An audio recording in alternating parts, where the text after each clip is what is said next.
မင်္ဂလာပါဒီနေ့စမမြဝေပေးခြင်းတဲ့အကြောင်းအရာလေးကတော့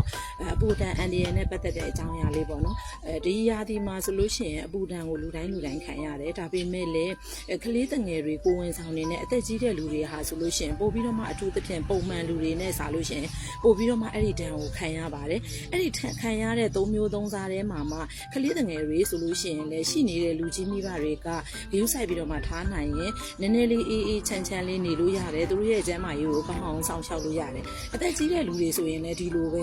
ငယ်ရွယ်တဲ့လူတွေကသူတို့ကိုပြုစုဆောင်ရှောက်တဲ့အခါမှာသူတို့ကိုအေးအောင်အတွက်နေလို့ရတယ်အန္တရာယ်မဖြစ်သွားအောင်ပေါ့နော်ယောဂါတွေတစ်ခုခုရှိတယ်ဆိုရင်လည်းပိုတိုးမသွားအောင်ဂရုစိုက်ပြီးတော့မှနေထိုင်ပေးလို့ရတယ်ဒါပေမဲ့ကိုဝင်ဆောင်ဆိုတဲ့အခါကျတော့ကိုဝင်ဆောင်ကပို့ပြီးတော့မှဆိုးပါတယ်ကလေးငယ်တွေအသက်ကြီးတဲ့လူတွေလိုမျိုးထောက်ပံ့ပေးတဲ့လူတော့ရှိတယ်ဒါပေမဲ့ကိုယ်တိုင်ကလည်းကိုယ့်ရဲ့ကျန်းမာရေးကိုပို့ပြီးတော့မှအထူးသတိထားရတယ်ဘာဖြစ်လို့လဲဆိုတော့ခါကျတော့ဖိုက်ထဲမှာရှိနေတဲ့ကလေးလေးရဲ့ကျန်းမာရေးအတွက်ရောကိုယ့်ရဲ့ကျန်းမာရေးအတွက်ရောနှစ်ယောက်လုံးရဲ့ကျန်းမာရေးကိုအထူးပို့ပြီးတော့မှသတိထားရတယ်အဲ့ဒီသတိထားရတဲ့အချိန်မှာမှကိုကပေါ့နော်အပြင်မှာရာသီဥတုတွေတအားပူတယ်ရေခဲရေတောက်တယ်ဆိုရင်ဘလို့မှကိုယ့်ရဲ့ခန္ဓာကိုယ်မှာရှိနေတဲ့အတွင်းအင်္ဂါအစိတ်ပိုင်းတွေကဘလို့မှကို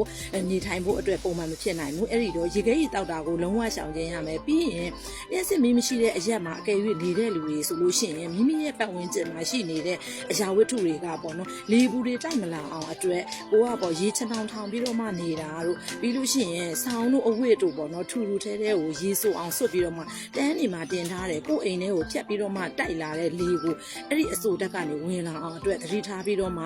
ပြုမှုဆောင်ရွက်ဖို့လိုတယ်မိမိရဲ့ပတ်ဝန်းကျင်ကိုရေဖြန်းထားတာတို့ပေါ့နော်ခေါင်းမိုးပေါ်ကိုရေဖြန်းထားတာတို့အဲ့ဒီလိုမျိုးသတိထားပြီးတော့မှနေရမယ်မနေ့10နာရီကနေညနေ9နာရီအတွင်းကိုလုံးဝရေမချိုးမိပါစေနဲ့အကယ်၍အိမ်ထဲမှာပဲနေတဲ့လူမို့လို့ရေချိုးမယ်ဆိုလို့ရှိရင်လည်းချိုးလို့တော့ရပါတယ်ဒါပေမဲ့ရေချိုးပြီးနေပူကြီးကိုထွက်မသွားဘူးအရေးကြီးပါတယ်နေပူကပြန်လာတယ်ဆိုလို့ရှိရင်လည်းအိမ်ထဲကိုရောက်တာနဲ့ဒီတိုင်းနဲ့အကယ်၍လက်ဆေးတယ်ဆိုရင်တော့6ထောက်ကိုရေဆိုးတာတို့ရေချိုးလိုက်တာတို့မျိုးလုံးဝမလုပ်မိပါစေနဲ့ရေခဲရေမတောက်မိပါစေနဲ့အထူးသတိထားပြီးတော့မှငြင်လေးနေပါချွေးထွက်တွေလွန်နေဆိုရင်လည်းကိုယ့်ရဲ့ခန္ဓာကိုယ်ကအင်အားတွေကအများကြီးဆုပ်ယုပ်သွားတယ်ခန္ဓာကိုယ်ထဲမှာရှိတဲ့အင်္ဂါစိတ်ပိုင်းတွေကအများကြီးအလုပ်လုပ်ရတဲ့အတွက်ကိုယ့်ရဲ့ကျန်းမာရေးဟာအများကြီးဆုံးရှုံးသွားနိုင်တယ် heat stroke လို့ခေါ်တဲ့အပူရှက်တာကိုပြင်းပြင်းထန်ထန်ကြီးခံစားရပြီးတော့မှ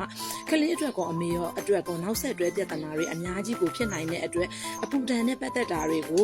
မခံစားရအောင်အတွက်သတိထားပြီးတော့မှနေထိုင်မှာငြိမ်လေးနေပါချွေးထွက်တိုင်းလဲကောင်းတာမဟုတ်ပါဘူးเนาะ